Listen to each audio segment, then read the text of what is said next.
Lesson 16. Moses at Mount Sinai. This is my name forever. Reading Exodus 3. Objective. We come to understand how God's name Yahweh revealed his plan of redemption for his people and how this began to unfold. Background. In Egypt, Moses had confidence in his own ability. God sent him to Midian to learn humility and complete trust. Meanwhile, Israel remained in cruel bondage and sought for some relief. Exodus 2, verse 23 to 25. God heard their cries and now acted to preserve Israel as he had promised. Genesis 15, verse 13 to 16. Moses and the burning bush. Exodus 3, verse 1 to 12.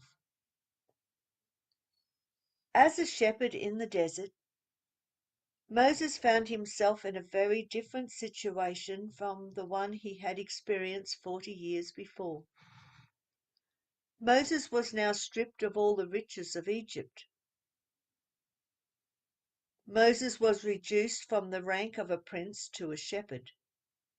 Moses had no longer any authority or power over man. On one occasion, while caring for Jethro's sheep, Moses had led them to the backside of the desert. Verse 1. Near to Mount Horeb, which is adjacent to Mount Sinai. The land around him was mountainous and rugged. It was silent except for the sound of the wind. It was desolate and barren. In these surroundings, so far removed from his previous experience, Moses saw a strange sight. A bush was on fire, but it was not being consumed. Verse 2. Moses went aside to see this remarkable event. On his approach, he was spoken to by the angel of Yahweh, who instructed him to remove his shoes, for the place whereon thou standest is holy ground. Verse 3 to 5. The angel told him that God had heard the cries of his people in Egypt and was about to deliver them and set them free. Verse 7 to 10. God had appointed Moses to be their deliverer. He had wanted to do this very thing 40 years before, but what he had set out to do by his own strength was now to be achieved by God's strength. Moses was a different man now. He felt totally incapable of leading God's people. He had learned a lot out in the lonely desert in the past 40 years. Unknown to him, God had been preparing him for this mighty work. The difference now was pointed out by the angel. I will be with thee. Verse 11 to 12. What did the bush represent? The bush represented Israel. The bush, burning but unconsumed, pointed to the future history of God's people. They were to suffer afflictions and fiery trials, but would never be destroyed. Yahweh was telling Moses that his purpose was to preserve Israel from destruction. Isaiah 43, verse 1 to 2, and Jeremiah 46, verse 28. And they were to become the center of God's purpose with all the earth. Isaiah 43, verse 10 to 12. God's dealings with them in their experiences and trials became lessons for all people to learn from. The memorial name, Exodus 3, verse 13 to 15. The angel had revealed himself as representing the God of Abraham, Isaac, and Jacob, verse 6. And his purpose was to bring about the fulfillment of a promise that God had made to Abram, Genesis 15, verses 13 to 14. Moses requested the name of God to take back to the people, in verse 13. God gave Moses a name which revealed his character and purpose. The answer to Moses' request was given in verse 14. I am that I am. In the Hebrew language, the words are Aya, Asher, Aya, and are better translated, I will be who I will be. When God expressed his own name, he used the word Aya, I will be. When we speak of God, we speak of him as he who will be. This phrase is summarized in the word Yahweh, which we use when referring to God in his purpose. Verse 15. His purpose is to fill the earth with his glory in a multitude of people. We could explain the phrase as, God will be manifested in whom he will choose. So God became known by his purpose as his name involves people and has a future eternal fulfillment. We can see this by the words of verse 15. This is my name forever, and this is my memorial unto all generations. It speaks of the time of the kingdom age when immortal people will walk the earth and display God's own characteristics. It is those godly qualities that give glory to God.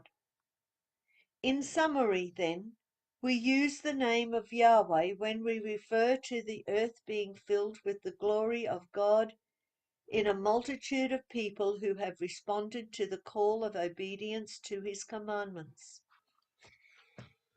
Moses receives instruction. Exodus 3, verse 16 to 22. Having revealed his name and purpose to Moses, Yahweh instructed Moses to return to Egypt, to call the elders of Israel together and explain to them God's purpose with the nation. Moses was then to go to Pharaoh and demand the release of Israel in the name of Yahweh. Pharaoh would initially refuse the request in verse 19. However, God was to use this as a means of showing his great power. And after that he will let you go in verse 20. Moses' reluctance. Exodus 4, verse 1 to 17. Remember that Moses had now lived for 40 years in the wilderness tending Jethro's sheep. He was no longer self-assured or confident in his own ability. Now that he had been taught the essential qualities of leadership while caring for the sheep, Yahweh could see that Moses was ready for the great work of delivering his people from Egypt. Moses was reluctant to go, fearing that the people would not follow him as their deliverer. In response to his request, God gave him 3 signs to prove that he was acting on his behalf. The rod had turned into a snake and back into a rod again, verse 2 to 4. His hand was turned leprous and was healed, verse 6 to 7. The water turned into blood, verse 9.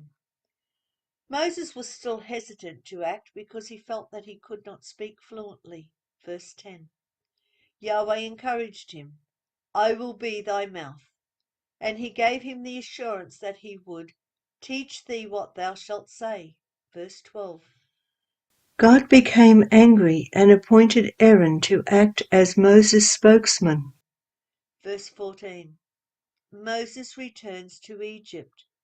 Exodus 4, verse 27 to 31.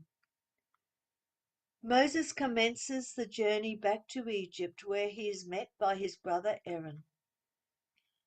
Together they approach the elders of Israel with their message of deliverance, performing the signs which God had given them to do. Verse 30. The response from the people was good. They believed and worshipped. Verse 31. Summary. Yahweh revealed himself to Moses in a burning bush, a symbol of his people Israel. Yahweh revealed his name to Moses, a name we should understand as representing both his purpose and character. Moses received the commission to go and deliver Yahweh's people from Egypt and was given signs as an evidence of his power and the help of Aaron as his spokesman. These lessons are the words taken from the Christadelphian Sunday School Association notes, www.cssa.asn.au, used with permission. Email your questions to readthebible2@gmail.com, and we look forward to you listening to the next lesson, which will be called The 10 Plagues.